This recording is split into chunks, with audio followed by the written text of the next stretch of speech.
தேவனுக்கே மகிமை உண்டாவதாக.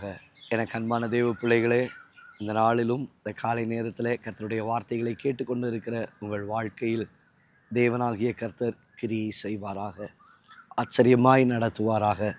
அவர் தம்முடைய வசனத்தின்படி முற்றுமுடிய உங்களை இரட்சித்து ஆண்டவர் பாதுகாப்பாராக. இந்த நாளிலும் வேதத்திலே நாம் வாசிக்கும் பொழுது நீதிமொழிகளின் புஸ்தகத்திலே 12வது அதிகாரம் 2வது வசனத்தில் வாசிக்கிறோம், நல்லவன் கர்த்தரிடத்தில் தயை பெறுவான்.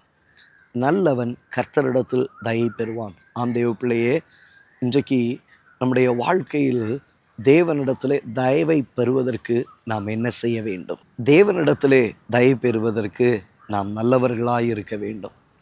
நிறைய நேரத்தில் நம்ம சொல்லுகிற ஒரு வார்த்தை, நான் நல்லவனாக இருந்து என்னத்தை தான் கண்டேன், எல்லாருக்கும் நல்லவன் நல்லவன்ற பேர் எடுத்தேன், ஆனால் நல்லவனாக நான் இருந்தது நிமித்தமாய் கெட்டதை சம்பாதித்தது தான் அதிகம்.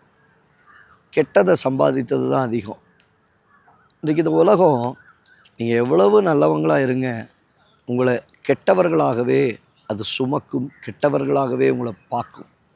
நீங்கள் உதவி செய்யணும்னு நினச்சாலும் சரி, அவங்கள தூக்கி விடணும்னு நினச்சாலும் சரி, அவனுக்கு தட்டி கொடுக்கணும்னு நினச்சாலும் சரி, அவனை தொட்டிலாட்டணும்னு நீங்கள் நினச்சாலும் சரி, இந்த உலகம் எப்பவுமே நல்லவனாய் இருக்கிறவர்களை கெட்டவர்களாய் பார்ப்பது உண்டு, கெட்டவர்களாய் நோக்குவது உண்டு. இதுதான் உலகத்தின் நியதி, இதுதான் உலகத்தில் நடக்கிறதான காரியங்கள்.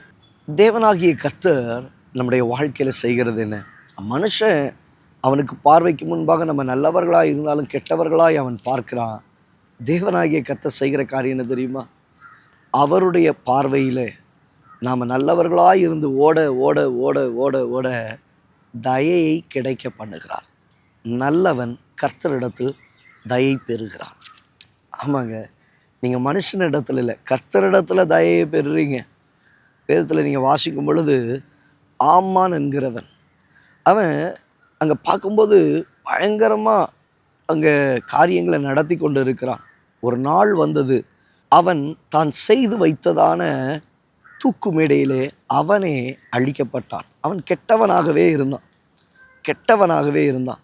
ஆனால் நல்லவனாகிய மொர்தேகாயினுடைய வாழ்க்கை நீங்கள் பார்க்கும் பொழுது ஆண்டவர் பல சூழ்நிலைகளில் அவன் கூட இருந்து அவனை வழி நடத்திக்கிட்டே இருக்கிறாரு. அலங்கத்தினுடைய வெளிப்புற முற்றத்தில் தான் அவனுடைய ஸ்தலம். ஆனால் ஒரு குறிப்பிட்ட நாள் வந்தது, அவன் எல்லாருக்கும் நல்லவனாக இருக்கான். அவன் நல்லவனாக இருந்தால் ஆமானுக்கு எப்படி தான் இருந்தது? இவன் கெட்டவன், எவ்வளவு நல்லதை செய்தாலும் கெட்டவனாகவே பார்த்து கொண்டு இருந்த ஒரு சூழ்நிலைகள். ஒரு நாள் வந்தது, தேவனாகிய கர்த்தர் செய்த காரியம் என்ன தெரியுமா? அங்கே ராஜாவை ஆண்டவர் தூங்க விடவில்லை.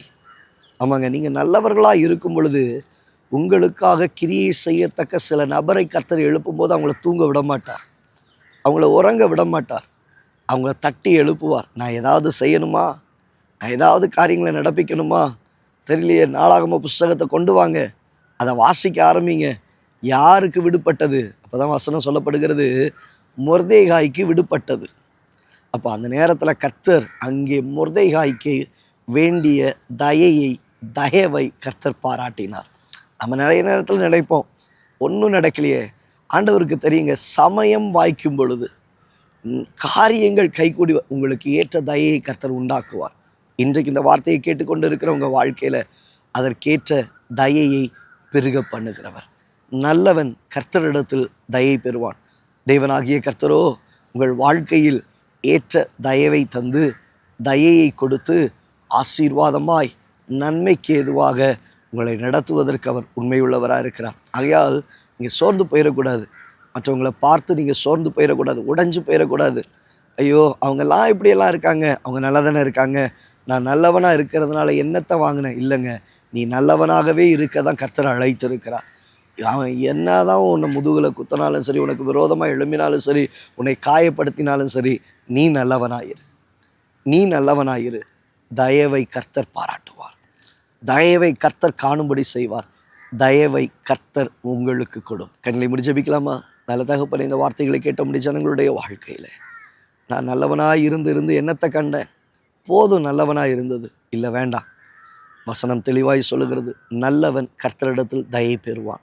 நம்முடைய பிள்ளைகள் தயையை பெற்றுக்கொள்ள தயவை காணும்படி செய்ய ஆச்சரியமாய் கர்த்தர் அவர்களை வழி நடத்த நாங்கள் ஜெபிக்கிறோம்.